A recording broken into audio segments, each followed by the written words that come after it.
Hey, welcome back to JP Boxing Report. Adrian the Problem Broner muling sasabak sa ring.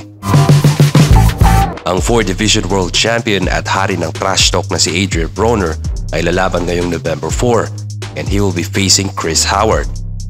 Galing lang sa pagkapanalo itong si Broner kontra sa part-time boxer at full-time lawyer na si Bill Hutchinson. Maganda naman ang pinakita niyang performance doon pero kitang-kita na pumagal na rin itong si Broner. Siguro kakakain ng burger.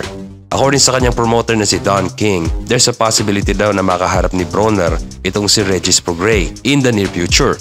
Pero kailangan magandang performance muna ang ipakita niya this coming November 4. It's hard to believe mga kaibigan na itong si Broner once upon a time, he's one of the most popular fighters in the sport of boxing. Pero matapos nga siyang wasakin ni Marcos Maidana noong 2013, Adrian Broner was not the same. Pero nag-bounce back naman ito. Sa katunayan, nasa winning streak itong si Broner bago niya naman makaharap si Pacquiao noong 2019 kung saan akala ni Broner siya daw ang panalo sa laban na yon. Aba teka. What did you think about the fight? I beat him. Everybody out there know I beat him. I controlled the fight. He was missing. I hit him clean more times. I beat him.